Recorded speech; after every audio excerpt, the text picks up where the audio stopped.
Okay, class. I was looking over the 3-1s that have been turned in, and I've noticed something about the bias and the diverse perspective section. So let's just take a few minutes and go over that in a bit more detail. Okay, when it comes to bias, and again, I know I said this in the video walkthrough, I don't want biases are bad or bias are affecting my argument. No, I want to know exactly what the biases are. And anything that's written by a person is biased. If it's written by a computer, it's biased its bias comes from the programmer's internal biases. Okay? So bias doesn't always mean something that is like we normally think of bias as in propaganda level bias, like obviously in your face, in favor or against something. But a lot of biases, even for the peer-reviewed journals, the government documents and reports and newspaper articles, they're biased, okay? And people may not even realize that they're biased or that their biases are coming through in their writings. So let's just start with newspaper because that's the easiest one. If I'm a reporter covering a court case, maybe the prosecutor or the defendant, probably the prosecutor, told their client, don't talk to the press. Don't put it on the socials, nothing. Say no comment and walk away from reporters. But the defendant wants their perspective out there, so they're talking to the reporters left, right, and center. They're posting it on the socials, everything, right? So when the reporter does their article, they only have the defendant's point of view. So their article is going to be in favor of the defendant. They're going to try to present the prosecutor's case so far as best they can. But if the prosecutor and the lawyers aren't talking to the press, I can't use their perspective. I can't present an unbiased article.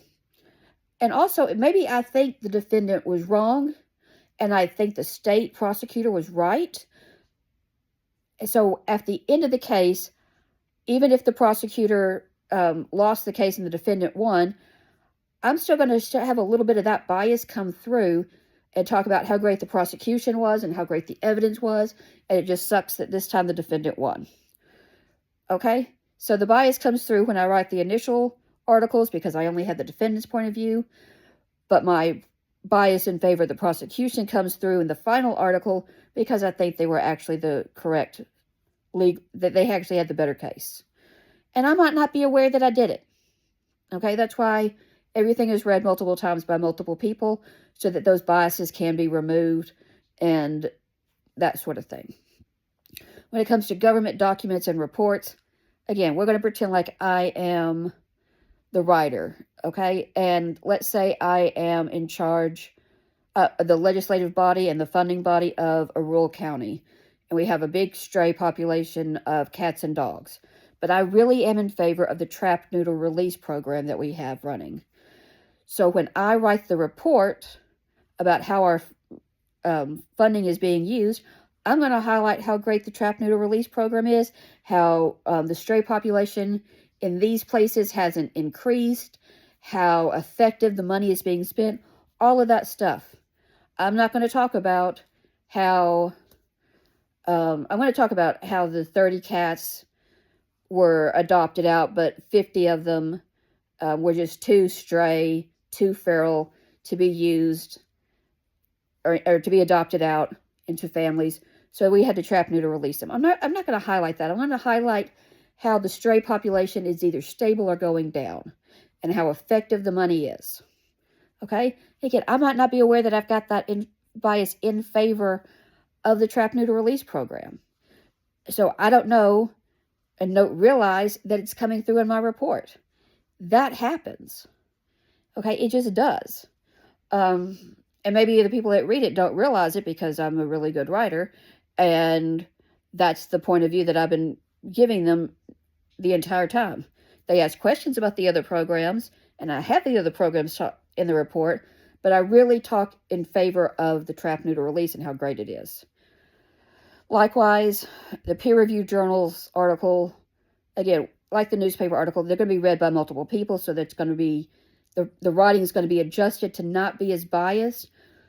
But if I am doing a study on animal enrichment and I only include cats, dogs, rabbits, the standard mammal and small mammal communities, then my article is actually has a bias in favor of mammals. It's not talking about the aquatic animals or the reptiles.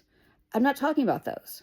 So the bias is in favor of the mammals and against those other pets. I'm trying not to say those snakes, because reptiles also include turtles. But if also I've done a study and I see that I'm actually, the more I research, the more I'm in favor of or against, let me do against, I'm against just playing fetch with the dog. That's going to come out through the writing. I'm going to talk about how that's not as effective, that it was only a 3% increase of mental stimulation and enrichment. And I'm not going to talk about it a lot. I'm going to talk about how horrible it is just to play fetch with the dog and not create, an enriching environment and actively engage with the pet through other like walks. Okay? So that's what I mean by bias. We just can't say in general terms. I need to know what biases your articles and sources have. And it could be very difficult to find because, again, we assume, and that's a bias that we have, that a peer-reviewed journal, a government document, a government report, and a newspaper article all are neutral. They have no bias. And that's just not the case. It's just better hidden, really. Okay? And when it comes to diverse perspectives, let's think about those in terms of whose perspective these sources are from, okay? So, are they academic? Are they newspaper? Are they coming from the perspective of the artist or the computer scientist? Are they from the perspective of the tourist or the librarian?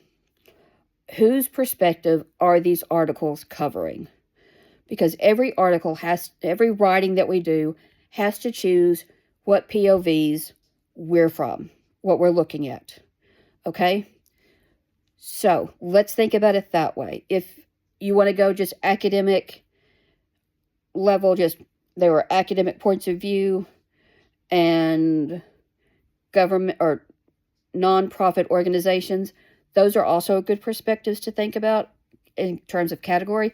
But I really want us to dig a little bit deeper and look at whose perspective these articles are in, whose POVs they contain. Okay? And also, I feel really weird saying POV, but that's that's what I keep seeing on the socials. POV, POV, POV. So yeah, let's think about that, okay? Whose point of view are these articles and books and sources coming from? Okay? We also need to make sure that we, again, are 2 library sources, minimum, okay? And the project resources article that we selected back in Module 1, okay? There is a bit of discussion in the teams for the English 190 adjuncts about if we're going to include non-academic sources as well. The rubric does say 2 sources from the library, so I'm definitely going to be grading on that.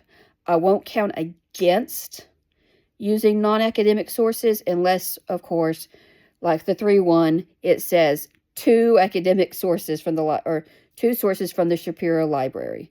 The 2-2 also says 2 sources from the library and 2 from websites.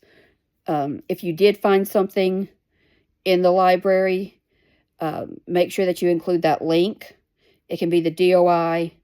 It can be the research.ebsco or ebsco.research, whatever that link is. I'm okay with either one of those. If you don't have a link, make sure you have the full citation of besides the link so that I can find it in the library, because yes, I am looking for them in the library.